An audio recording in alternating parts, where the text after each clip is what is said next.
course, we've been talking about this. There's no doubt we're going to see power outages. We're going to see high winds. We're going to see so much rain in the area. We will see down trees. We will see down power lines. And so this morning we have on the phone with us Duke Energy. This is Anna Gibbs joining us. Thank you so much for your time. We appreciate it. Yeah, hey, good morning, Anna. Josh and Caitlin here with you. So, want to ask, we've seen this shift in the track in the past 24, 36 hours has been pretty dramatic. How do you determine, as Duke Energy, where to send personnel? I know you've got, thousands and thousands deployed, ready to respond in the immediate aftermath. How do you determine where they go so that they're best positioned after the storm moves through? Well, we actually have meteorologists on staff, and they help, just like your meteorologists, help us determine where to stage our resources. And those resources, as you mentioned, we had 10,000 between those here in Florida and those that came from across the country to help us restore power. We staged them close enough so we can rapidly respond, but far enough so obviously they cannot be in the path of the storm. We have to protect both our personnel and, of course, the materials that they have with them, such as the bucket trucks.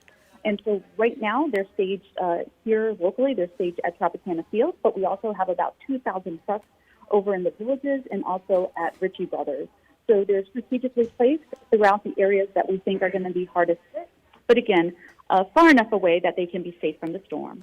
Yeah, so much help on hand here. And I'm also seeing video of them stationed over at Tropicana Field. So many of our viewers will be very familiar with that area near downtown St. Pete where our Rays play. Sure. They're set up there, ready to go as well, ready to roll out. Tell us a little bit about where they're stationed and how that is going to be helpful right after this storm. Sure. So as you mentioned, we have several hundred, approximately 700 trucks at that Tropicana Field location. So right now, the weather conditions are, in fact, still safe for our linemen to respond. And we, again, at this point, the storm hasn't quite reached us to a point that we're seeing aggressive effects of the storm. So we have about 1,000 customers out in Pinellas, but that's compared to over 500,000 customers that we serve in that area. So again, we're starting to feel the effects, but obviously as the storm, continues to move sort of that northern pattern, we'll probably likely see additional outages. So again, right now, our linemen can respond. However, as those storm effects continue to become more severe, there will come a point where it's no longer safer to roll our trucks. And that's approximately about 35-mile-per-hour winds where our buckets can no longer rise up in the air. And then additionally, of course, we know that this particular storm is going to bring a lot of rain and potentially flooding standing water. So that's our other big concern for this particular storm. Yeah, and I think power outages are expected to be imminent at this point across a large part of our area. You said you're already seeing some of them, Anna. In terms of prioritizing who gets turned on first, I think it can be frustrating, right? A lot of people can see a lot of these power crews are out there, very visible, but maybe they're feeling like, well, what about my neighborhood when it finally comes to that? How does Duke Energy prioritize who gets focused on first? Sure. So what we consider critical care facilities are the priority. Those are the first ones that we target to get the lights back on. So things like hospitals, anything that, let's say, law enforcement or 911 call centers, fire stations, things that are very important, especially during this type of event. So those are the types of facilities that come on first. And then when it comes to specific outages, we try to target those outages that are impacting the most customers. So obviously, if we have a particular outage that several hundred customers are involved in, those would then be next before we get to the smaller outages. But there's also an order of operations of how we are able to actually restore power, starting from what we call transmission lines, the ones that you see that are literally more than 100 feet up in the air, to the smaller, what we call distribution lines that are about 30 feet in the air, and eventually down to what we call the devices, things like transformers that are closer to your home. So it's important to understand that just because you may not see a truck that's nearby, it just means that we may be working on those other infrastructures that are larger that needs to be repaired first. But again, we always concentrate on making sure our customers are safe.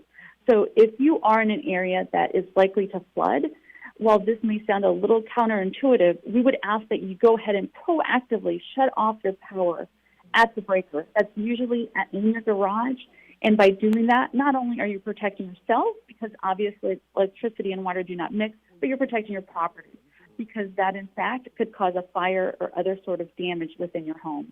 I think that's a great piece of advice this morning. I just wanted to touch on, too, while we have you, kind of the do's and don'ts there. That's certainly a do, that if you're in a flood area, you might as well avoid the power outage issues, keep yourself safe, and turn off what you can now before the impacts of this.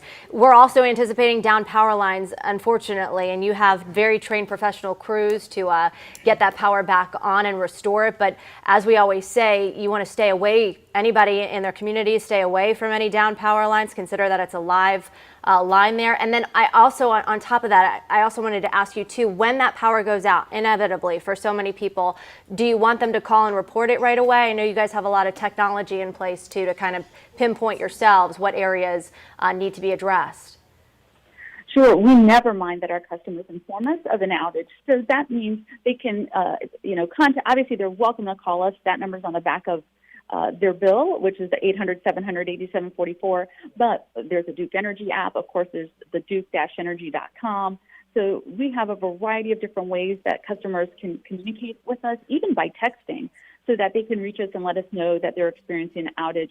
We obviously encourage them to communicate with us, and we'll be proactively communicating with them through those same different channels, so that they know what's happening and how quickly we can get the lights back on for a particular customer. But definitely, please communicate with us. Even though we can see what's happening, we rather know and be sure that our customers are getting the service that they need and deserve. All right, Anna, thank you so much for joining us, your time this morning. I know this is a crucial time for you guys, and we really appreciate what you guys are doing for us. And we appreciate those crews, because I mean, they come in and they are the true heroes. It's really the AC right now, too. It's the powers as well, but my goodness, it is Florida. We all know it gets hot here.